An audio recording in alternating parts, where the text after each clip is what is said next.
Hello, patrons. Hey, welcome to the Postcast. We're here. There was a little bit of a delay because I had some hardware issues with my laptop. If you were watching our podcast, you will have gotten a little bit of insight into my feelings on technology today. So I'm just going to back off and let someone else start talking because I Well, might I mean, throw it's my going to look laptop. different. It's going to look different on the postcast today because of that, right? So they're going to see a little bit of a different screen. Maybe a little bit, yeah. Yeah. I mean, it looks exactly the same, but the quality might be a Oh, little bit different because it's my older laptop. But gotcha. yeah, but thank you, all of my fellow ladies, CIW ladies, for being patient while I did all that. Oh, of course. So, like, I went to the randomizer and it let me down today. I have to be first. Isn't that terrible? That's awesome. Aw. So it goes like this. It goes Jamie, Jen, Rhonda, Tina. And so what happens is that we all have submitted a story or a part of in advance so that we could give a more in-depth critique than what we give during the podcast. And in this time, we are open to all critique, not just only positive, because we are working to enhance these pieces. These are pieces we've been crafting for some time. There's not stuff we just wrote in 15 minutes right before together. So we have submitted these pieces and we're going to ask for feedback. And so the person who wrote can't talk, so I'm first. So I'm going to tell you that the feedback I'm looking for is just kind of general feedback. I had a hard time deciding what to submit. So I just decided to submit this story that I wrote a couple weeks ago, and I just want to see if the elements of the story work, and if I get the reaction I was hoping to out of the piece. And that's it. I'll be quiet. All right, I want to start off in saying that because I had to switch laptops, all of my notes for all of your writings is on this laptop that I cannot access now that we are recording. So I'm going to try to do this from the top of my head. So, all right, so someone else go first while I try to recall. Well, I'd like to say, am I losing my mind, or did he kill his girlfriend? Like, No, that's exactly what What? happened. No, seriously, that's exactly what happened. And that's why I love this. That's what I love about this piece. All right, so when I first started reading it, I was like, all right, it's a little bit drier than what Jamie usually writes, but it's still well written. It's just not what I expected from her. And then the more that it talked, the more I'm like, okay, he seems a little psychotic. And the more that I read, it was like, and then it gets to the line that says, he's getting mad at that guy the way he's treating the other woman. And he basically says if he were to go off on that guy, he wouldn't be able to control it. So he starts imagining what would happen when he then turned on the woman. And then he says, and there wouldn't be purple covers to cushion the blows. So I love how she wrote this in a way that without saying he killed his girlfriend, she showed us that he killed his girlfriend. And I just think that is like awesome. Love it. Well, I knew I didn't like him. Yeah, he was really despicable from the beginning, right? I'm not really sure how she did it, but like I didn't like him at all at the beginning. I thought, Yeah. quit being such a whiny butt. Yeah, I know. Yeah. And I didn't really think he was despicable. He was just mousy and vanilla and bleh. And no humor. And oh my word, he couldn't laugh at himself. Everything was just so serious all the time. Right. And I have this guy in my life. Right. Sorry. I know. Like I so bad wanted to say to him, what is the common denominator here of all these broken relationships? What's the common denominator? Right. You, buddy. Right. And then So he didn't kill all of them, right? we don't know. Oh, She maybe. does. He does say on more than one occasion that this, or at least once, he said that this relationship ended like every other relationship. So That's a good point. Oh my word, Gary. Oh. and then when she said this time it would take fewer than 13 swings of the club to finally put an end to the rejection, I was like, Oh my word. Did I read this too late or what? I'm gonna have to it was reread very this whole entire subtle. thing. I had to go back and say, did he just say that he killed her? Like, wasn't just imagining it? I gotta admit something. Last night, our vacation Bible school started at our church. So I dropped my girls off, and I had 2.5 hours to myself. So Jamie and I live near each other. So I called her and said, "You want to go write somewhere?" So we did. Well, the problem was we didn't write. We ended up reading the submissions for today, which is the worst. Don't do that because we're sitting there, we read them, and we can't talk about it because we had to save it all for here. So she got to sit there while I'm reading it. And when I got to the 13 strikes and there wouldn't be a purple cushion, furry head cover to cushion the blows. I was like, and she just sitting there, and I can't say anything. She can't say anything, and we just start laughing because we're just like, why did we do this to ourselves? We can't. This is so bad. We can never get together on Mondays, any of us, because then we have to wait till after Tuesday so that we don't discuss. We were good though. We didn't discuss it. Huh. Yeah, it was really well written. Yeah. And the shocker at the end, I was in the beginning, I was kind of going, I don't know if I like this guy or not. I don't know. I'm tired of him going on and on about Meredith. Yeah. A little obsessive. Quit going after this other guy's girl. Yeah. And that, and I was actually, I kind of like him better now. I'm just about my character. I don't know. Oh my word. Tina. That's awesome. I like the character better.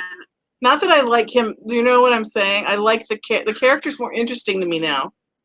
I guess I should have worded it that way. Before I discovered the plot twist in this short story, I have some meat. As I'm reading it, it was hard for me to stick with it at first because it was very slow. He was not likable, so I didn't really care to continue. If it hadn't been written by Jamie, I might not have continued it.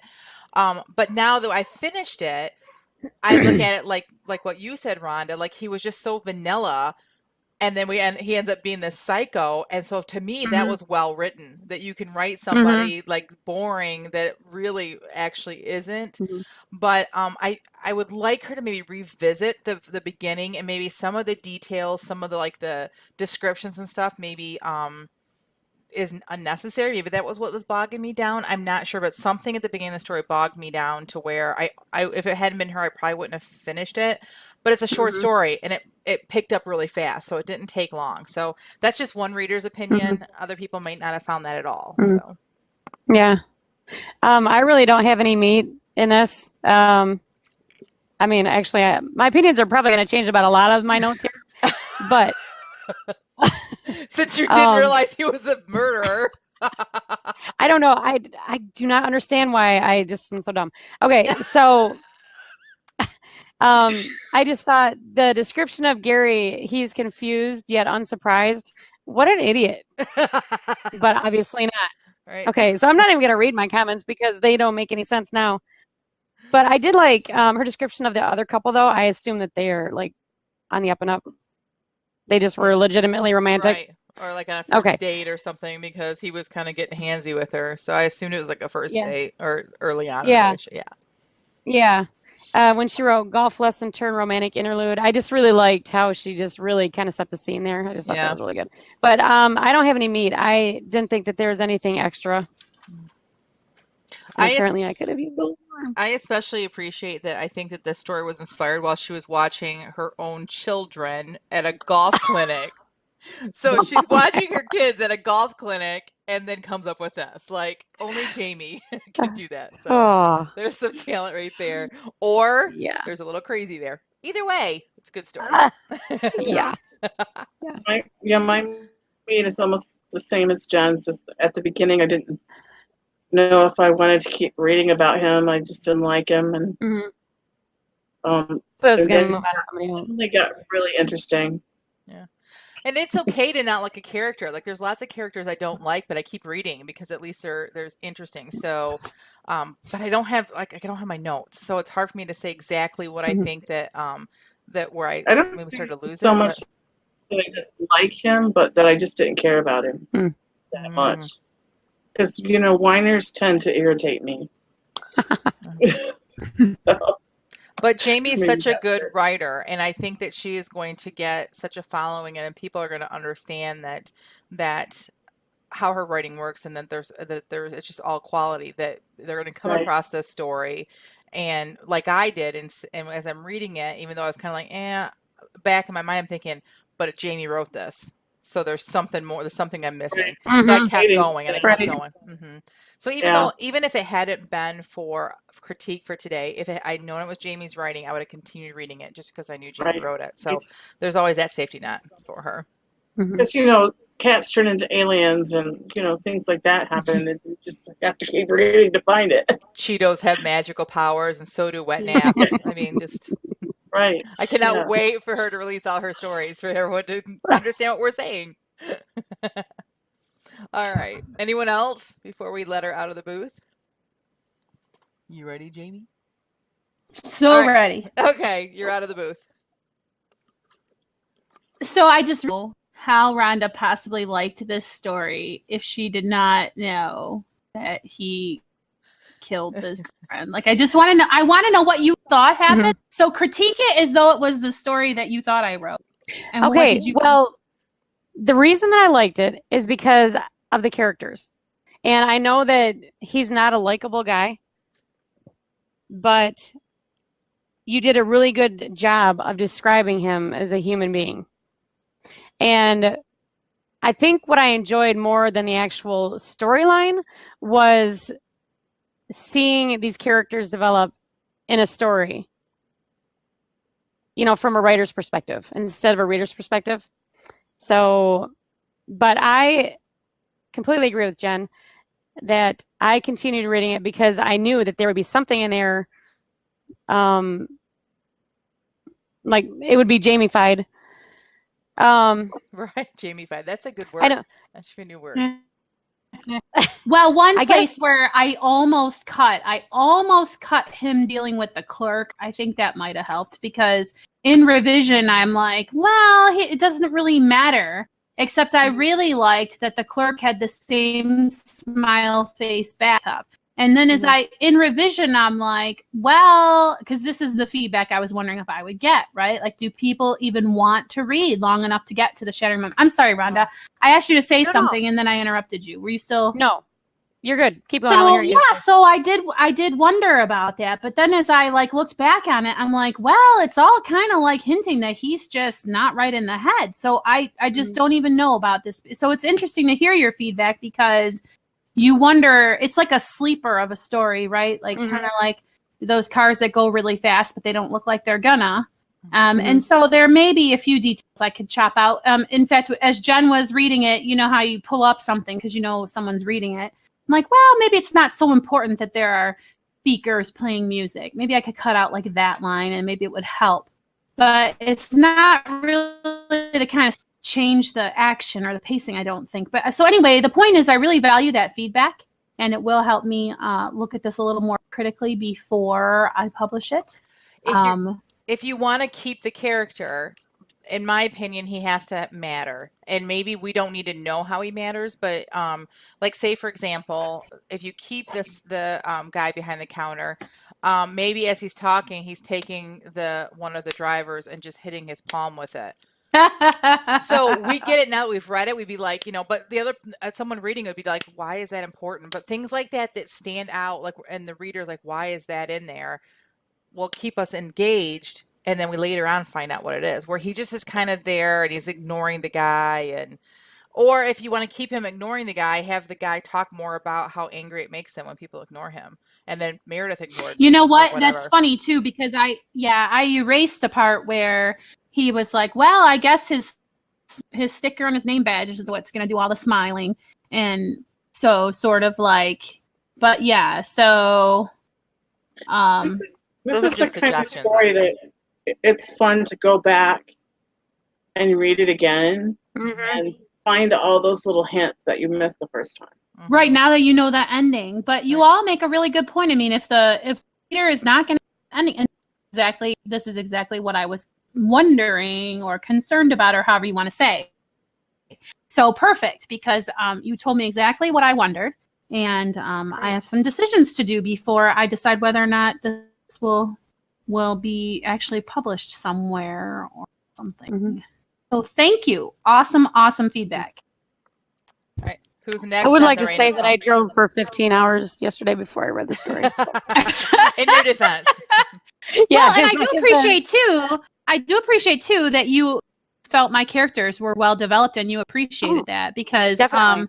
yeah, I really tried to make that happen too. So yes, thank you. That's what I wondered. I just kind of wondered, do you have the same, well, it's kind of dull feedback, especially if you don't know the shattering moment part of the story. Mm-hmm. You know what I'm saying? Like, I would think that it would make it kind of annoying to read. I'm definitely the kind of person where if I love the characters, I will continue reading it regardless of what the plot is. But if I don't like the characters, it could be the best plot in the world, and I won't read it. I saw a live interview with Jeanette Oak once, and she said that she's when they asked her a question about what's the most important thing about writing a novel, and she said characters. You can have the greatest story in the world, but if no one likes your characters, nobody cares what happens to them. And that's kind of driven my writing from after hearing that. And I did love her characters too. I know. Okay, but before, so did anybody, like, what did y'all think of the very end? So The fact he's upset and he's crying. Why is he crying? Because he's a baby. What is the last line? So he only cares about his golfing. Because it says he'll never be able to anymore. enjoy golf. That was great. He's not sad that he killed her. He's not sad. Yeah. It's just great. Now she's ruined golf. Like, what a psycho. Right? Yeah. Anyway, so I just shocked that he killed her. I didn't pick up on that last line. That's awesome. Well, that's also bad if it didn't work. It worked for one out of 3 readers picked up on that he murdered her. It worked for me. I mean, the last line worked for me. It was totally in line with his character, because obviously he's obviously a psycho, but he's a narcissist. He is. And all he cares about is what he cares about. Mm-hmm. You know. So yeah, and it's kind of weird that he is the stuff that she left at his house, but he doesn't do anything about it. I have that written down. That was a great foreshadowing. When why is her cup still there, and why, like, if she left him, why is it so? Like my mind, I'm thinking, did she die? Like, so there was some great foreshadowing.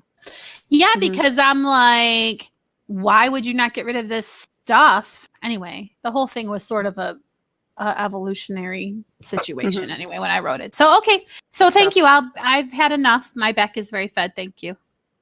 All right. So Jen is next. So give me a second, because I absolutely have to pull up her piece, because I really want to make sure that my feedback is specific, and I also had printer issues. It's irritating. All right. Well, while you're doing that, the feedback that I'm looking for is kind of general. You guys know that I'm trying to really edit this down and rework this whole piece. And the chapters before this, I have redone to make them better based on your guys' suggestions. So this chapter, I did a little bit of editing, but it's still basically what I wrote originally. So does it feel like it should go after what you just read, or does it feel like that that the characters don't line up with how I've kind of tried to improve them? So that's why you had to read a whole chapter, because the chapter has to be looked at as a whole. So okay, so she's in isolation. I only wish I had more tea. Oh yeah, I know. That's why I filled mine before I sat down. Oh, look at that! You got something. My backup. Okay, so who's gonna be first? I can. It doesn't matter to me. Yeah, go for it. Okay. Well, as far as her feedback goes, she has no concerns as far as I'm concerned. I think it fits in just fine. I love it all. Okay. Let's see. Why did I put this? Okay. One thing I really liked is, and this is trivial, but Esther pulled Phoebe to the couch. So they had like a whole conversation in 2 sentences. And I just really like how she did that, because it's stuff that we either already have the answer for or we don't need to know. And so I just thought that was very creative. I like that. And Oh, I liked her characterization of Esther when she was pregnant and bouncing around. That kind of tells you about her personality, I think. And my favorite line, why Phoebe, I do believe you're making a habit of this. I loved it. My favorite line out of the whole chapter. So I really don't have any meat. I think any meat, we would have talked about this way a long time ago, I think. So somebody else. I have the same bread. I love the end, how it ends, and it's a repeated situation. Of course, it's good write romance fan, but I like these characters. Any of my meat is just like I want more of the fun. I love these characters stuff. Mm-hmm. So, for example, okay, so I love how Sarah appears out of nowhere and is just like romantical suggestion like all the time. Like, so that's very funny to me. So like she just pops up out of nowhere and says the most, drama pot stirring thing. I love that about her. What I would have liked is her to notice the flowers and to assume that they were for her, and then to be like, oh, they were for my mom. And then she's like, well, why? Like, you know what I mean? Or maybe even Sarah could say, oh, are those Phoebe? And she could be a little mad, only to then find, oh, they're for my mom. And then she's kind of like, well, it's bad that, you know what I mean? Like, why do I want him to be giving me flowers? That would have been great. Yes. For her to assume it, I think. Yes. There's more kind of stuff like that. Of course, if I could have printed this out and wrote, I should have done the thing where Jen showed me that you can make notes in like Word. And I liked how he goes over and checkmates her. But there was like something about that. I think he should just cross the room and go move the piece and say checkmate and come back. Like, instead of saying they both went over there, I think it might just be kind of funny but it's trifling. Anything that I say is really like, well, this might make it better or kind of whatever as far as the meat for this piece. I'm especially hearing that it's yet to go through a second edit, because some of the stuff that this writer just fixes in her, like the one time Tina said, oh, I know this writer doesn't like it when she uses the same word twice in a paragraph. Like those kinds of things that I know will come out in the editing are not even really worth talking about. But I do also, like, I loved him so much in his own book. It would be great if he could say something, but then maybe it makes it too much. I don't know. You see what I mean? I love the characters, and so the more the better. Like, give me more. And I do feel like some of the mom dialogue with, gosh, I always screw up all of these. Phoebe's dialogue with the mom feels like we said to her, we want to know more about the mom. Well, here you go. Here's a chapter about the mom. But I feel like the discussion could be a little more intricate instead of just like, where's the line? I don't know why you're so mean to Will. Like, that could have been handled a little more, like it could be finessed a little more, because it's just kind of said. Do you know what I mean? Like, not like there's no sensory description of that conversation. There's no, she's, pulled out of her reverie by her mom saying blah, blah, blah. It's just kind of like blunt dialogue. Does that make any sense? Are you guys tracking with what I'm saying? Mm-hmm. Yep. Totally agree. Because they go into the kitchen and it's just like, why are you so mean to Will? And I made you strawberry shortcake. I totally loved that line, and I completely connected with it, because that's like the kind of mom I am. Anyone who knows of left field and make like a blunt statement like that. So yeah. So again, it could just be. Like, it's about time somebody told her that. Like, that's what I was thinking. Well, then maybe it was just abrupt. I'm trying to find it in here. Okay, so dessert. So they go into the kitchen. Oh, and it's a little. I thought that she came back for the funeral for Mrs. Caffey. Didn't she come back, or did she miss it? Because remember, she comes back for the funeral, and it causes all of this confusion when John. Whatever. I don't want to give away too much of the plot, but I thought that John saw her getting on the. Did she miss the funeral, or she came back? I don't. Like, so she'd been back. So that also is confusing to me. So she'll have to explain that to me maybe off camera, because that gives away a little too much plot line of a different story that she wrote. So I'm looking, strawberry shortcake, all of that conversation is great. Strawberries are early from St. Louis or whatever, blah, blah, blah. Well, it's for you both. Will has been through a lot and just losing his mother.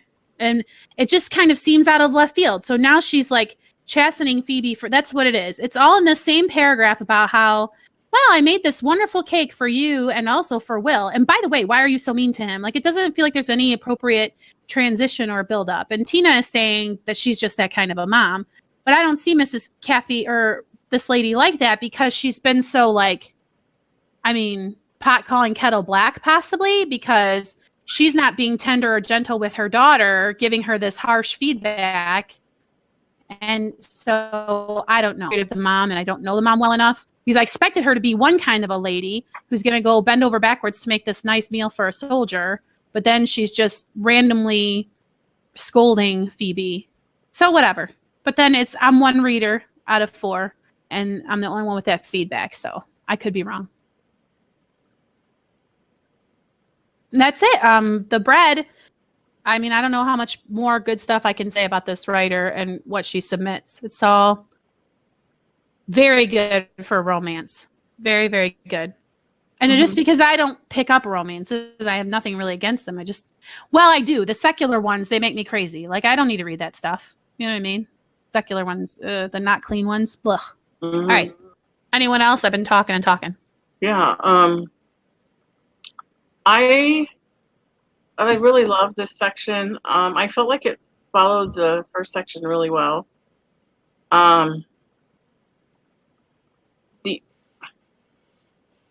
Now I forgot what. I'm sorry, talk so much. Well, I really did love the part where her mother was kind of calling her to task.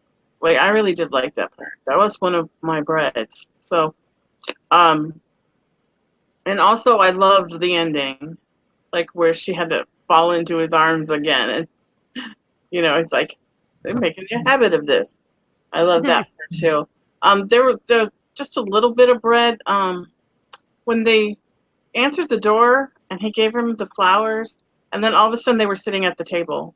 Like, that just, to me, I was like, what? How'd they get there? So that could have just been my attention span problems, or I don't know. And then when he had pulled the marble out, maybe she did this on purpose. Well, I'm trying to find it. Okay, sorry. I have something to say about the marble. Mm-hmm. And he said it was special. And then she went right to the letter that the father was reading, and we did not get Phoebe's reaction to him saying that. And I wanted a reaction. I wanted to know what she was thinking, how that made her feel, or something, when he said he kept that marble because it was special. And I can't find it now, but yes, I totally know, because you reminded me that I wanted to say about the marble. That was I knew it was something about the chess game. So when he says it kept me comfort during the war, that can be an awkward sort of silence. What do I do with this information? So I vote he offers to play for keepsies again on the chess game. So he's like, well, if you want to win it back, you'll have to beat me at chess or whatever. And then he goes over and wins checkmate and tosses the marble in the air and puts it back in his pocket or something like that. Like, I think that would be totally adorable if he won it from her again. And then it could be this thing where she keeps trying to win the marble back as the series goes on. I just think there's an opportunity there. So thank you for bringing up that marble. Okay, that's about all I had. That was all right, my little bit of me, and I love the story, so. Should we let her out? Yes. Come out. All right, spoiler alert. Jamie just let everyone know that there's a funeral in the story. I'm so sorry. It's okay. Well, you said she died, so I thought that it was like okay to. No, it's totally fine. I'm just teasing. It's totally fine, because this is the next book. So. Well, like Tina says, somebody has to die. I absolutely love the idea about them playing for keepsies again. I love that fits their personality so well, and I really think that, like, I agree. Like, All right, now keep in mind, remember this novel was super long, so I've had to go through and cut a bunch of things that I thought were unnecessary. But some of the things you guys are saying is lacking are things that I cut and thought were unnecessary. So the flowers thing, I spent more time on the flowers and thought it's not necessary. People will get it that like she is ignoring him and didn't notice the flowers. But so I need to focus on that a little bit more. The I do want her mom to be curt with her. Like I wanted her mom, but first of all, because Phoebe's got to get her attitude somewhere, right? Like I referenced that she gets it from her dad, but her mom's got a little bit of it in her as well, and she's just kind of ticked at her daughter, because the way she's treated. So, but I'll revisit that and see if I could do it better. She missed the funeral. That's all I'm gonna say. Like Okay. she did miss it. It's a big it's kind of a big part of it. And there's like a whole other scene about she does come back, but she misses the funeral and misses Will. And that's kind of like one of the climax. It's the climax of the story. So that's why that's all I'm gonna say on that. Yeah, so really, really good. And I'll have to revisit that, Tina, about the fact that they just were all of a sudden at the table. So maybe that's probably where I edited something out and edited too much out. So That's how it felt when I was reading it. Like something was missing between answering the door and sitting down to eat. Right. It's so hard to like cut this novel down because there's so many things that I just want to be able to tell, but like it's just. I mean, this chapter I just gave you guys is over 2,500 words, and I try to keep my chapters around 2,500. So it's like I'm gonna have to cut some things out to put some of these things back in and figure that out. So, but it'll be much better. It needs to be longer. Yeah, I mean, this novel is going to be like 300,000 words, and it'll be fine. It'll be all good. Be an epic romance. So thank you. I really appreciate all the feedback. That was good stuff. So I'm glad to hear that it didn't feel like it was like a different story because I wrote different times. So thank you. No, it does not. It totally feels like the same story for sure. Awesome. Great. Thank you. All right. I feel very well fed. I feel very awesome that we get to have a sneak peek of this. It's very exciting. Yes. Okay, so let me see. Randomizer. What did you do? Rhonda, you are next. You are next. So any instruction for us? Yes. Okay, now I'm not going to say this is a rough draft because it's not a rough draft. It's been edited. But what we did is we took out basically all the backstory. And what we'd like to know is where you would like to see more information and what you think about the interaction between Nettie and Jenny and overall thoughts. All right. Okay, so you're in the isolation booth? All right. Who's first? Okay. I just continue to love Nettie. I just love how these writers are able to just produce a character that I feel like I know her already. That I feel like I know her. Not only do I know her, but she like belongs to my family. Do you know what I mean? Like I just feel like I'm there with her. So I just really, really love that about that. How do you guys feel about that? Totally agree. It's like, and also the relationship based on like the dialogue is very, very clear what goes on here. Like these people are very real with each other. And goodness, I've read other stuff, like you said, Jen, and it's always the same. Like you always are like, these are real people, like the Steel Magnolias thing, right? Mm-hmm. Like they nail that to where you're like, right. I want these people to be my real life friends because they're just so genuine and you feel like they exist somewhere and you want to move to their town. Right. Yeah. I agree. I love that we saw a little bit more of Jenny. Is it Jenny? Mm-hmm. I keep wanting to call her Rhonda. Great name. You want to call her what, Tina? Rhonda. Because when she said, "Oh, last weekend," you know that line? It was totally Ron's voice saying that. The plot thickens. And I really loved the personality that showed Mhm. of Jenny. I will say that I'm so happy that I get to read this because remember, I wanted to see exactly how Jenny dealt with the situation. And it seems like she was on her best behavior while they were talking. But once she had Nettie alone in the car, she ribbed her a little bit, which that's neat because I feel like that reveals a lot about her without saying Jenny was the type of girl who blah, blah, blah. So it was really great to show, not tell me more about her. What I would like is he grinned and waved back. Ooh, that's just not enough for me. I want his rosy apple cheeks, blah and blah, or something, or his eyes crinkled at the corner. Like more about this roly-poly, cute little man. Like tell me, just give me one little niblet description of him, or have him hop up and down excitedly, or blow a kiss, or something. Just I want the little man to do a little more than grin and wave back. Just something more delectable there.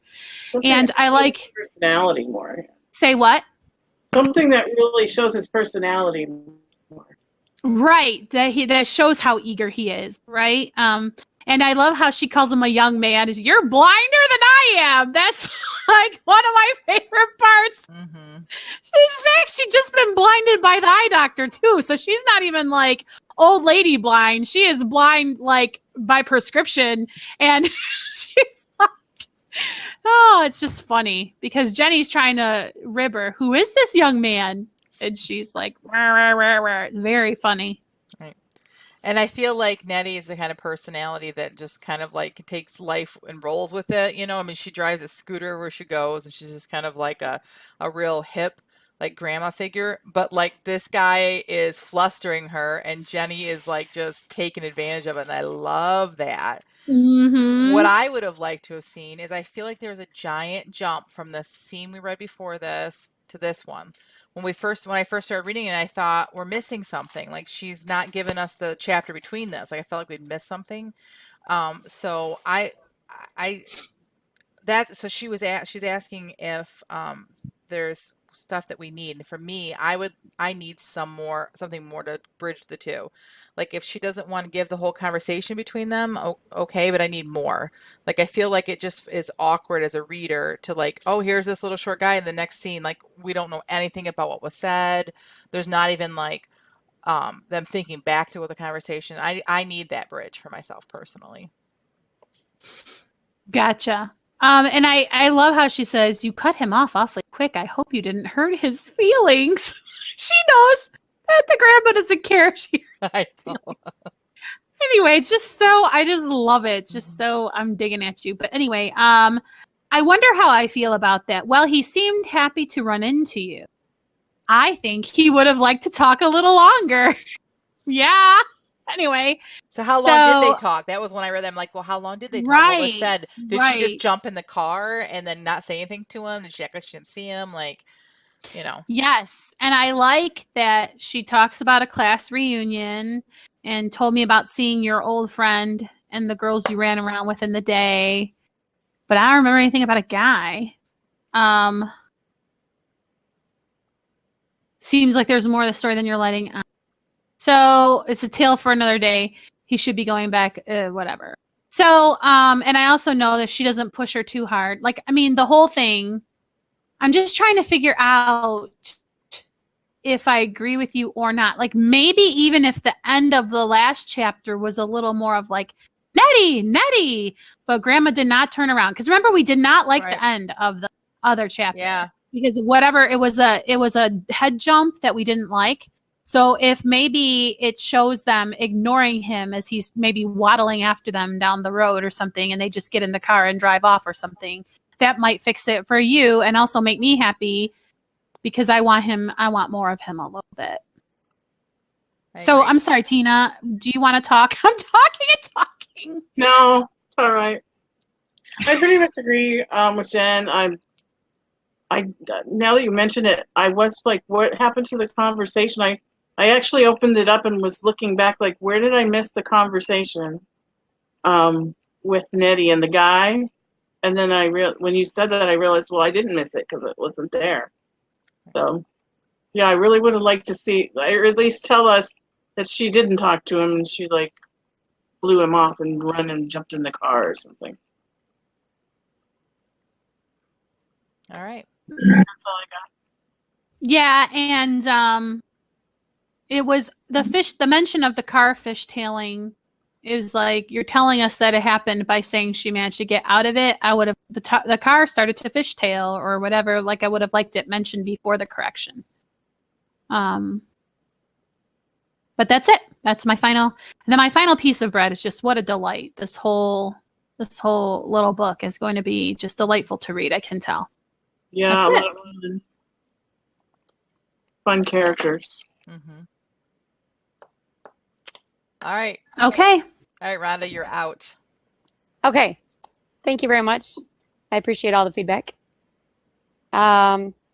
So you guys are good with no more backstory. Well, you did ask for just a little bit of backstory in a couple of places, and that's good. I think that there are at least 2 of them that we thought about adding, but then we just decided that we were just going to take as much out as possible and see what you guys had to say about that. So we will work on that. All right. All right. Okay. So is your back well fed? Very well fed. Thank you so much, you guys. Well, that's awesome. Okay. Bambina is next. Tina Bambina. Are you taking meds, Tina? Are you feeling okay? Yeah, I'm fine. I'm looking for a pen. All right. Do we need to wait so you can make some I'm notes? good. I'm just going to have to, I'll just do it on my phone so I can remember what you say. I couldn't find a piece of paper, and so I wrote on a cardboard box that's on my desk here. I have paper. I just don't have anything to write with. Full disclosure on the postcast. Note taking So, on my phone Jen where you has can a actually pen write. but no paper. Tina has a paper but no pen. What Right. a team. Yes. Too bad we can't all do this in the same room together. I have Mhm. 6 pens, and they're across the room over there on the dresser, and I would have to take off my headphones. And yes, I will. Never mind. I wonder, the people who buy the house I'm moving, how many pens find in just random places, because we just never can seem to hold on to them. And I don't think that we take them away from the house, leave them places. That must be what it is. It must be when we go to co-ops or whatever that because they just always disappear. It's so annoying. They're hiding out with So us annoying. extra socks. Yes. Yeah. And the Tupperware lids. And the Tupperware lids. All right. So All let's right. dive into this one. Rhonda, you want to go? Do you want to know what? Is she in the Oh, call? yeah. Plus, Okay, we didn't lock so- you up, so you could have talked the whole time. So, the first paragraph, other than the first line, there's 3 different ways that I could go with that. I know I want to change it, but I kind of want to hear what you guys have to say. I know that when I read it back to myself, I'm like, oh, this is kind of info dumpy. But then it's only a few sentences. So if I was a reader, I kind of like information about what's going on. And so I don't know if that would stop me as a reader. But at the same time, I don't know if I should just cut it because it's kind of info dumpy, or if I should try to intersperse it into Angelica's stream of consciousness as she's traveling, instead of having like that bump right there. Does that make sense? Yes. Yes. Am I totally okay? And then, oh my gosh, there was something else and I can't remember. Oh, the story that the old lady tells. I want it to feel authentic and not like I just threw a story in there so I could tell you background. So I need to know if I did that well enough, because it's hard when you've written it yourself and you've read it so many times. It's hard to tell. You start questioning yourself, like, Ugh. you know what I'm saying? Like, Yes, I do know what you're saying. So I'm that's- having this problem with my book I'm editing, so I totally feel you. Editing is such hard work. okay, so that's, and then anything else that you feel like saying, I don't care. You do care. I do care. But Say what- you will not get to talk while we talk. Say what so. you need to say. Oh, you're serenading us. How lovely. All right. We lock you up. We lock you up now. All right. Time to feed her back. What do you say, John Rhonda? Okay. As far as the feedback she wants, I don't mind. I mean, I don't want info dump, but I don't mind backstory, and I don't mind information that helps with moving with the story. And this isn't, as long as this is the next part after what we read last week. It's not like this is right in the middle of the action or anything, so it's not stopping me from the story. So I don't mind it. Maybe less sentences about it. Whoa. Or some of it, it could be maybe told a little bit shorter, but I don't mind the paragraph as it is the reader that I am. And as far as the other part with the woman telling the story, in my family, we have bonfires and it's story time. So this did not bother me at all. I like the story. I like that after dinner she's telling a story. I have no problem with that either. Okay. What did I mean by this? Oh, okay. One thing that she does, and I know that I say this every week, is her description. Because I'm not good at describing just things in general. And on the first page, down toward the bottom, where she says, slight breeze blowing from the east, clean sweat, smell of spruce trees. I'm like in the middle of a forest right now. And I appreciate reading that from someone who does it well. She does it well. Inspiring for me. How old is Chubiak? I know he's not a puppy. I know he's not old. But is he seasoned? Is he... That's a really good question. Yeah, I don't know. Thank you. All right, we'll save that for her then. Let's see. One thing, I don't know why this made me stumble. If I was reading this book, it probably wouldn't, but just because I was trying to find something critique. On the second page, did you have a good journey? Asked Joe, the boy who had taken Angelica's pack. I'm wondering why he had to be described there instead of just saying Joe lifted the pack from her back. Probably very trivial, but it seems info dumpy when I read it the first time. It doesn't bother me as much this time, so it probably doesn't have to change. So do what you want with it. Let's see. Okay, one thing I like is her dialogue with some of these people. That is wonderful. There will be plenty of oil for our lamps for a long time to come. God has blessed us again. Yeah. I like that a lot. That's all of the notes that I have. So I'll let somebody else go. Okay. Yeah, I mean, I would agree with you. This author always has the ability to put you into. Remember on the podcast today, that piece that she wrote in just 15 minutes? Yes. All of the sensory description that was in there, and just off the top of her head, she is just telling you exactly what she's seeing going on in her head. It's totally amazing. I would say, as my meat, that I agree with her. I think she has a very good instinct here. In fact, when I read this piece, I really thought that she could start this whole story like 4 paragraphs in. Angelica topped the rise above the Kuskokwim River, because she does say she's here for the hooligan run.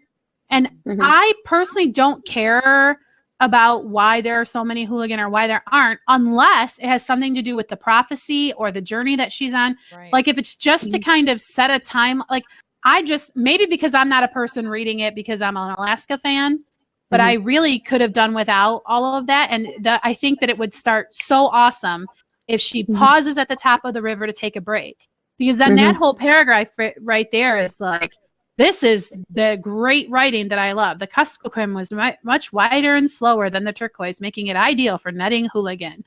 Blah, blah, blah. And it says that she was invited there. So I don't feel like I am missing a bunch of vital information if she chopped out that whole first part. You agree, Jen? Yeah, and I feel like if there was anything in there that she felt was vital, it could come out in conversation with these people. Yes. Like when she gets to the camp, the conversation's very stilted. That's one of the things I felt like was unusual for this writer, is it was very, very stilted to me. Like there was something here I was gonna point out. Like after what Rhonda pointed out, did you have a good journey? And then Angelica says, yes, thank you. And how was the hooligan this year? Like, she's a teenager. Yeah, thanks. How's the hooligan this year? How the hooligan run? Whatever. I feel like that it was very like very, very stilted. And like, is that really what they would talk about? Like, does she really care about fish right now after everything she's going through? I feel like that the conversation could have brought some of all that. And I did feel like it was info dumpy. That was one of her questions. I felt like it was like almost the whole thing felt to me for info dumpy, because I'm so used to reading the stuff that she writes on the fly that's so descriptive and so beautiful, and you get all the information you need without any dumps. So yeah, that's exactly what I thought, Jamie, was I thought like we needed to start farther down, get rid of all that stuff, and just get us right in the middle of the story. Full disclosure, me as a reader, I love, like I approach my genealogies the same way. All those tiny details, those are what bring people alive to me. And so that's probably why I appreciate this, and I understand why you wouldn't, but I agree that she could bring it out in dialogue. Right. Yeah. More naturally. So really it's just a choice that she will just have to make. And we are just 3 people, and there's going to be a whole wide world, but it's just my opinion of what would make it a stronger piece. Right.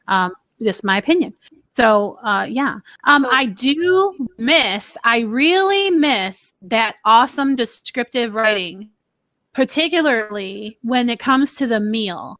I want to feel like I'm sitting at the campfire. I want to smell the smoke. I want to see the grease on my fingers from eating the hooligan. I want to, and settle in for a good story, not just a warm, full belly. Like, that's not enough for me, because I know this writer is able to do much better.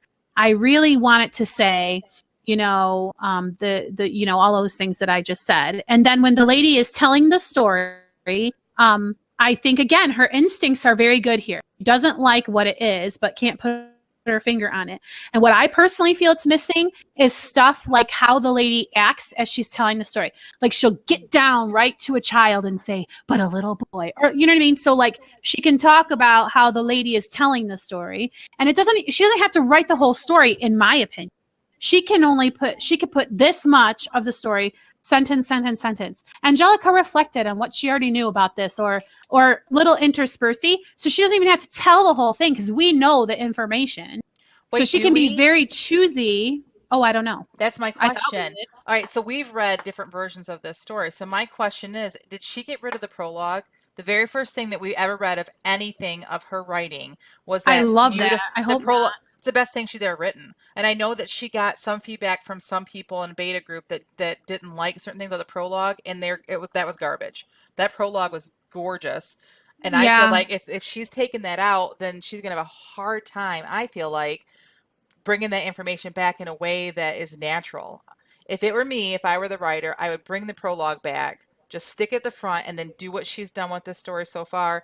And then when you get to this storytelling, remember, it's hundreds of years later, right? So the story's going to be a little bit different, or it's going to be like, I love the beginning of this story. I love when she talks about the wigwam so tall that the birds had to fly around it, and the metallic birds. So we know that it's airplanes, and we know that it's skyscrapers. I love that. And then it loses it. Like, after that, like, there's that language is like gone. And because she's trying to fit so much information in, is what I think. Now we'll have to ask her when she gets done. Like, maybe I'm wrong. Maybe the prologue is still there. But because if the prologue is still there, she doesn't have to say as many things. She can really mince this down and talk about the icy waters that choked the boy and ripped the scriptures in two. Like, do it like that, and then we know what really happened, but now we're like getting what they're being told happened, and how there's a little bit of a gap in the information. I think that would make for a better story, because then we, knowing the information, be like, no, that's not exactly what happened, or whatever. You know what I mean? Like, so I feel like I would love to see. I know she probably doesn't want to hear this. I would love to see her, and I love you. I would like to see her take another crack at this whole thing. Honestly, I would love to see her, like, just take it and just take 15-minute word sprints and just redo, like, this part and that part, and see what she can come up with the descriptions that I'm used to from her. Like, I feel like she just was trying to fit so much information in. And yeah. Do you mean today's assignment, or no, what we just the read. whole entire thing? Well, let's take a not look the at this. whole entire thing, but I think that the thing is with this piece in the hero's journey, she has to have a part where Angelica is wrestling with the decision to go on this trip or not, right? right. And so if that's kind of the point of this piece, what if she was told you have 15 minutes to write a story about a girl who's wrestling and here's a story from an old lady, right? What Yes. details would you keep if that was the point of this story? Like what story would you write if that was the assignment? Because that's where I think where she should be spending time describing, I feel she didn't. And she spent time describing stuff that I thought was not, that's how I felt with it. But That was a really great piece of advice. I feel like because then when it gets to she's really struggling with the choice of where to go, it's the urging in her heart hit her with greater urgency than ever before. But that's where you need to you need to spend time there. You need to spend time being like her heart quickened when she thought about or sweat or bleh or she reflected. Like that's where it needs to be describing and struggling. That's where it needs to feel yearning. But it's real quick. And I'm reminded of how I didn't like her whole body was shaved. Remember how I had that feedback for her the last time? But now she didn't agree. But I'm saying I feel the same way kind of here. Like take the time on the part that is the important part to really let us feel Angelica's struggle. Because that's the point of this chapter. This chapter is not about hooligan. It's not about old ladies at campfires. It's about her being called to go on this journey and fighting it and hiding from it.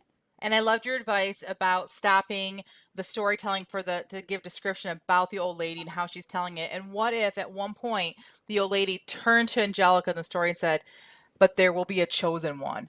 And that's when she's staring at Angelica. Like, right? So then you talk about her heart beating and you talk about how like she feels a chill down her back, and that shows me urgency. Telling me that telling me that she feels an urgency doesn't make me feel an urgency. Does that make sense? And she can interact with her dog and say, "What am I gonna do, Chugiak?" or something. Like that's the story should be about that, not so much about the other stuff, in my opinion. Right. And again, it's like, okay, so it seems like here's 2 skinny pieces of bread and here's all this meat, but it's really not, because really all I'm saying is like there's a lot of potential for awesome. And I feel that this is very critical book. This is in a hero's journey. The struggle of should I or shouldn't I should be very palpable to the reader. And the reader should be like, what are you going to do? And what are you going to choose? Even though there's no book if she doesn't choose to do it. Right. So that's kind of my takeaway.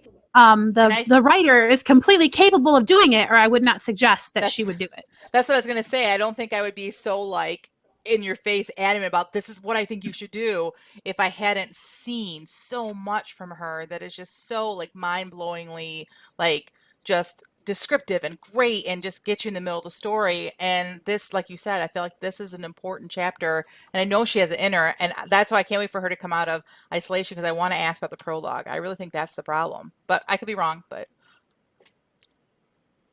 okay, I've talked enough. Me too. Should we let her out? I don't know, because she may not love us anymore. Or is she just sitting there with like a stoic expression on her, unblinking? Eat chocolate. Oh no! Don't eat chocolate. No. Oh no! I hope you're not sad. No, it was a joke. Oh, good. Okay, good. It was being sarcastic. Mm. Am I allowed to come out now? Yes, we've released you. Yes. So yeah, Jen kind of hit it on the nail on the head, taking the prologue out. Mm. Because I wasn't sure it was going to fit the story anymore. But you read to me a year, and I wanted to buy this book and read it tomorrow. Yeah. Mm-hmm. Like that prologue with the ship and the little boy, and oh no, this happened to him or whatever. Right. Like that sold me on your book and made me make you write it. It's like, you have to finish this book because I need this story from that prologue. And it's supposed to not fit, I feel like. Because it's a different time period. It's like in the past. I feel like it's supposed to be its own kind of separate thing. That's exactly what I was going to say. I meant I didn't know if the story was going to be that anymore. Oh. But it when is, I- right? Like when we get to this But point. then it kind of surprised me when I wrote that story from the old lady. Like, oh, still is. Mhm. That's awesome. And I just knew, like, I don't know, I just wasn't happy with the whole thing. But then you reread something so many times, and you're like, I just don't know why I hate this. I know. I'm with you, sister. I'm telling you, I know exactly what you're saying right now with what I'm working on. So it's good to hear, like, you guys saying things that I knew instinctually, but I couldn't put my finger on. It's just because it was too familiar. That's- Yeah, like we want, not need, we want to feel Angelica's angst, right? Like, And What that's were you why gonna say, this is Jen? a great. I just think that's the great thing about being in a writing group where you like have a relationship. You know, what I mean, like after we've been together almost 2 years now.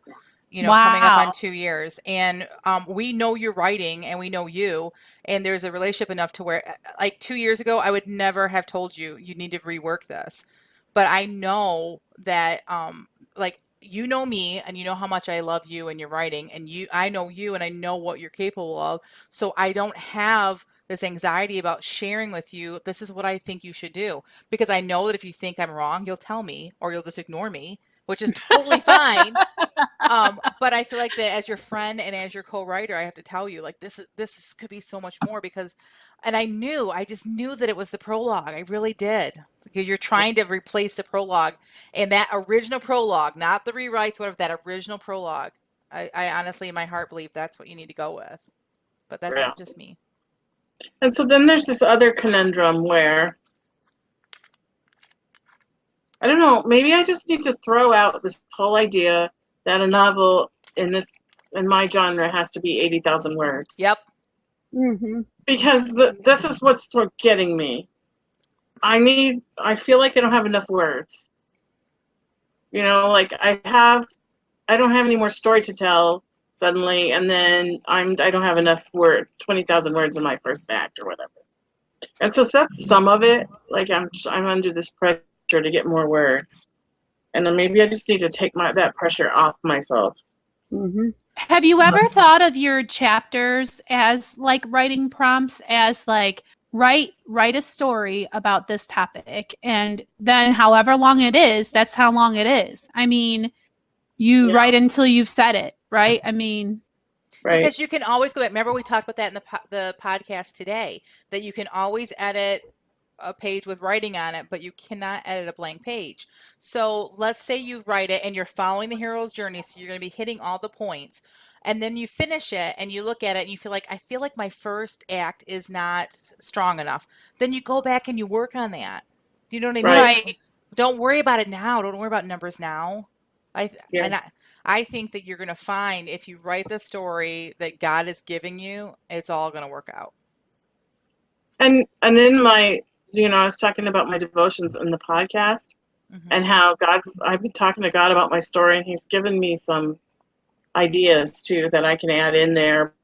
But anyway, I want to answer some of your questions that I wrote down. Okay. I was doodling. See, I was like, Mm-hmm. well, the Angelica was like 12-ish when she got Juliet, I think. So that would make him about 5. Okay. 5 years old. So that's a middle-aged for a dog. Also, the problem with the dialogue that I'm having is I can't make up my mind. When natives in Alaska speak, they generally do not use contractions.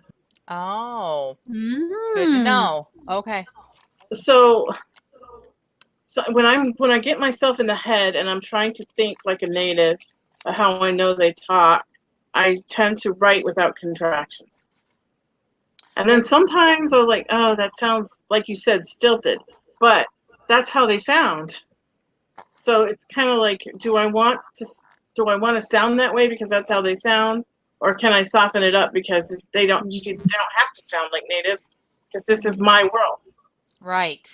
Well, That yeah. I'm creating. All right. But when I Yes. get into that character, I tend to think when I'm doing dialogue in character, that's how it comes out, because I know that's how natives talk.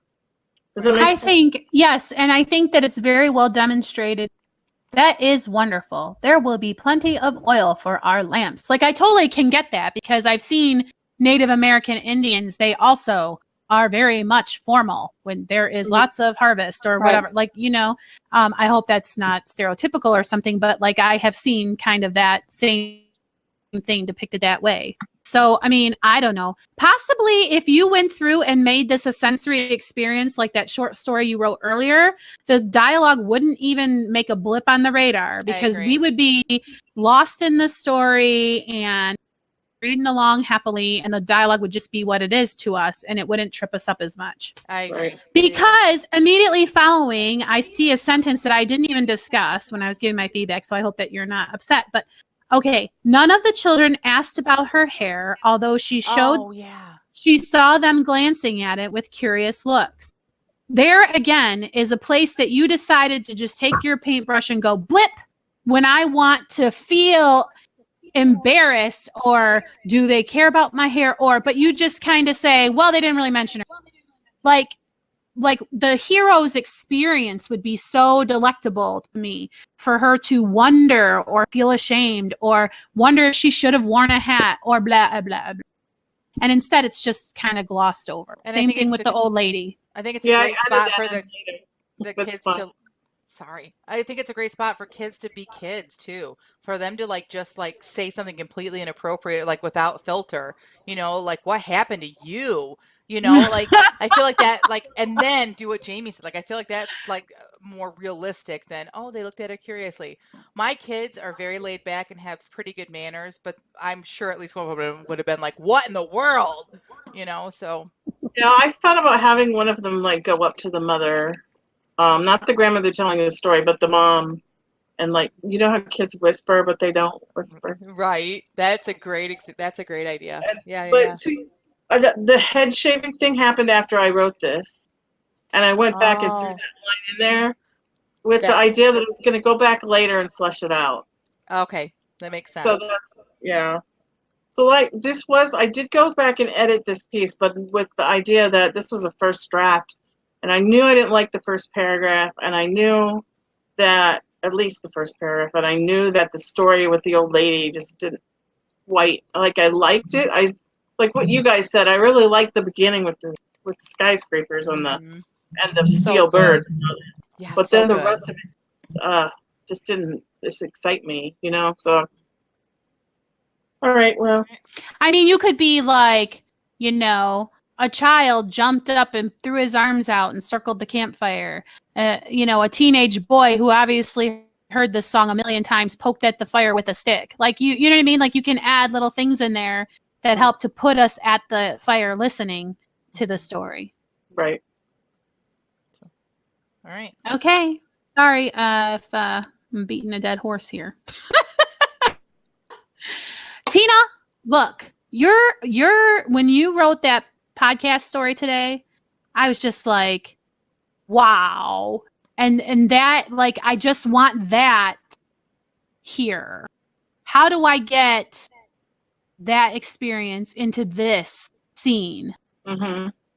I have to figure out how to not get writing fatigue. You know what I mean by that? Like, we're just trying to get the story over with. Oh. Because I feel like I've been writing it forever. I know. Can you work on a side project? Find a way to break it in smaller pieces and not worry about what comes. You know what I'm doing just right write that. You know what I'm doing right now, and I was just telling Jamie about this earlier, is that this is why I'm still writing that contemporary romance right now, which is completely not anything I normally have done. I normally only do historical, but the Phoebe novel is like consuming me. And I'm like you, like I've read it so many times and I know there are things wrong with it. I'm having a hard time finding it. I completely using a different creative outlet, a different part of my brain. I feel like I'm writing something completely different so that when I come to Phoebe, I don't feel like I have all this pressure on me to get all my words into this novel. I don't feel all this pressure to be like I meet my goals with this novel. I'm meeting my goals with the other one. It's kind of quick and easy. It's fun. I'm really enjoying doing it. Phoebe's work. And this is going to be work for you. So maybe you need to try to do something like that. Find something that, like, I mean, not that a kidnapping story is fun, but like maybe you need to work on that. It's so different from what you're doing here. Maybe you need to be working on that too. I know you're also doing other writing though with your Patreon and everything. So I don't know. Look, Maybe you know what's going to help you next week? I'm going to go and randomly grab something out of the book that I'm editing right now. I'm going to slap it up here. And then you can see that, like, I also have just like a bunch of pile of steaming poo that I also have to get through. It's like, I'm there with you, sister. I totally get what you're saying. I'm just not submitting that stuff because handily, I have all of this other stuff that is pretty and polished and is only this long that I can send through to the group. So I feel like also maybe instead of having writing sprints, you and I can have like editing. We're going to sit here and we're going to focus for a half an hour. I'm going to rewrite this piece to where it sounds poetic and beautiful, because I'm telling you, I had to go through yesterday and change my dialogue. These people are supposed to be like in love with each other with tension, and they're talking to each other like, I don't know, a servant and a footman or whatever. Like, I mean, it was horrible. And I just had to sit there and be like, oh, why don't these people just act right without me having to rewrite it? I mean, it's hard work. You are submitting stuff that is like, this is the work of writing. So do not feel alone. I have those polished things that I could give you, but when I think about it, like, I can make myself look really good. Mm-hmm. Or I can get help where I need it. Mm-hmm. Agreed. And I just want it to feel like help, and I don't want it to feel, because there's another part of me that is like, I'm just getting this book to the point where it does not embarrass me and that I am publishing it. So you could take this as it's written and publish it and possibly be done and move on and go do something else. You don't have to take a lick of our advice. You know what I mean? No, it's not going to embarrass you to publish it this way. Do you understand what I'm saying? Yeah, So, I couldn't do that because like I wouldn't be happy with myself. You're putting a lot of pressure on I think what Jamie's getting at is I think you're putting a lot of pressure on yourself because this is the book. You have lots of other stories and you have lots of other ideas, but this is the book. And that pressure, I think, is also affecting it. So we'll have to figure out a way of getting inside your head and ejecting that pressure. It's scary. Maybe we just need to have a bunch of like what Jamie was saying, like get-togethers and just like day camp for a couple of weeks, because I could use day camp too, and just try to really bang out like these problem areas and just move forward. So. Yeah, so why don't you submit something pretty and polished and short for next time, so you don't feel like you're coming to group and it's just a big, pile on or something, and then I can submit stuff I don't even want you to see because it's so awful and I have to fix it. I don't know if I want to do that though, because it really just helps. Mm-hmm. That's how we all should feel, honestly. Like, I'm not disagreeing with Jamie, because I think it'd be a great idea if you brought us something else too. I'm just saying, like, I appreciate that you're willing to hear what we have to say, and because you just want to make it better. That's how I feel too. If you guys said like when you guys hated Phoebe, I needed to hear that. I needed that. I needed to know that, and I feel like that chapter is so much better because of you guys. And it's just going to be a better story because of it. I know, but look, you're like crying. I'm the one who's supposed to cry in the postcast. Are you crying? I do not cry. You're not crying?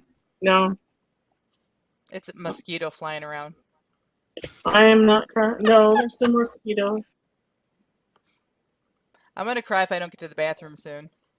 I drink this whole tea and that water. My husband's sending me text messages about stuff he needs in the room. So I'm probably distracted. That's probably it.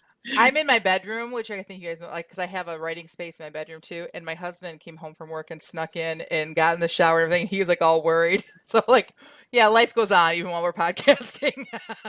I know. It ends up being kind of a marathon with the podcast afterward. Yeah.